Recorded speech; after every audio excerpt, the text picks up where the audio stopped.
To an American college in Florida. He was leaving behind his family and a great group of friends, but this is what he wanted to do as he loved adventure and he's usually great at making new friends. It was a new beginning and possibly new opportunities opening. However, quite the opposite happened. He struggled a lot to meet new people and make any real emotional connections. The only people he knew were from my country and they were not in the same major, so they hang out only on weekend evenings. For the first time, I felt truly alone, and it had devastating effects on me. In that environment, after 2 years, and in the first couple of weeks of my final year of college, something happened. Quite an emotional elevator, actually. On my birthday, a Friday that year, my few friends wanted to take me out to a nice restaurant and then a cool bar. My dad calls me during the day and tells me he has cancer. I shut down for a few days. He calls me again the next Wednesday. I hesitate to pick up, a bit afraid of what he has to tell me. Well, turns out his brother, who is also my godfather and a Greek guy, passed away due to lung cancer. I had no idea how to manage this roller coaster of emotions and kept it for myself.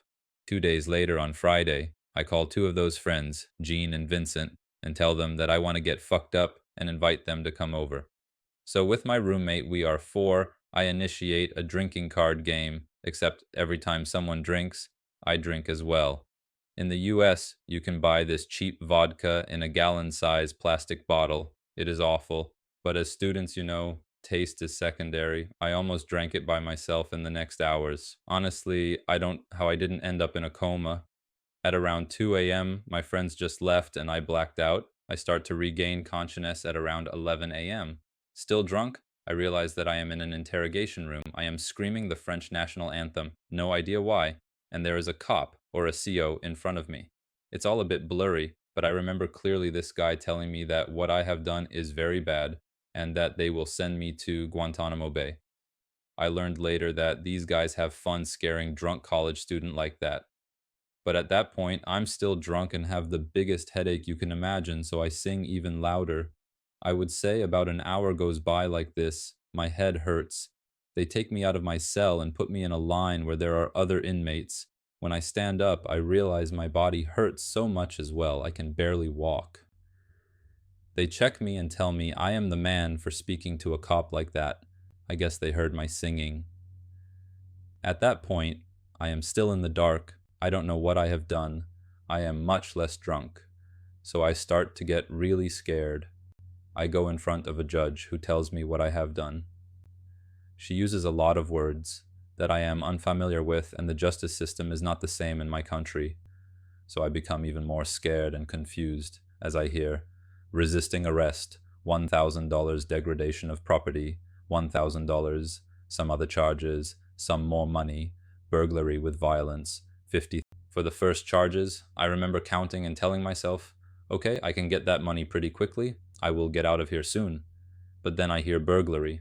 At that time, I don't know what this word means. I cannot believe the amount. It feels unreal. I start to freak out and suddenly realize nobody knows that I am here. I am allowed a phone call before I am taken to the county jail.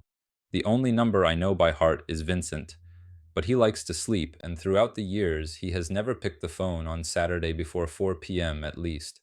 It is 1 p.m., it rings, he freaking picks up.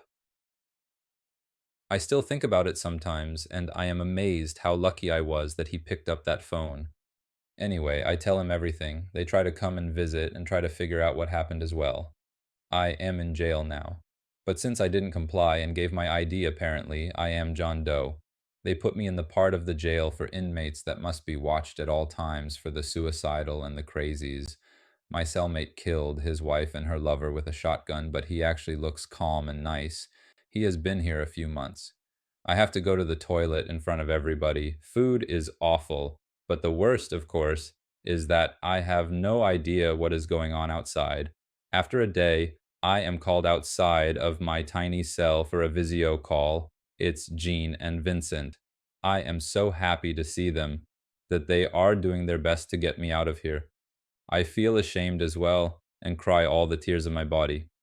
They went to the police station to find out what I did with the cops that arrested me, and they tell me quite a story. After they left, I went to my neighbors downstairs. Their door was locked, so I just went flying through the big windows. Now I know why my body hurts so much and why I have all these wounds on my torso and my face. The neighbors told the cops they were asleep, heard me come in, and restrained me on the floor until the cops arrived as I tried to hit them. When the cops are here, I keep spitting on them so they have to bag my head. Again, it feels unreal. I believe I am a gentle, a bit introvert man, and I just cannot believe I did that. Also, I start asking myself, why would I try to burglar my neighbors? It does not make any sense. But I blacked out this whole part of the night, so I have no idea and will probably never know the full story. Gene tells me he called my dad as my phone was in my apartment. He was at his brother's funerals and had to learn that his son is in jail and his bond is around $60,000. My friends leave, and again, I am in the dark. Will my dad get me out of here, or am I on my own? Do I have to stay in jail until my court date? What about my studies? I just don't know, and it is by far the worst feeling in prison. My friends gave my ID to the jail, so after 7 days, I am allowed to go to Gen Pop.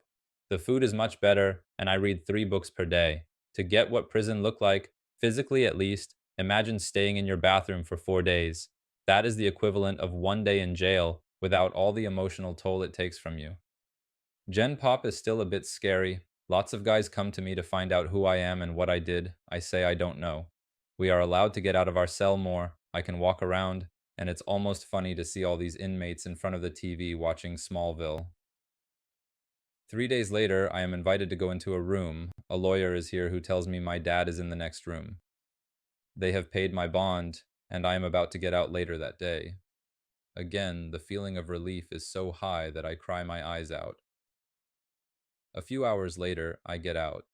My lawyer was pretty good, even though he clearly didn't believe that I blacked everything out.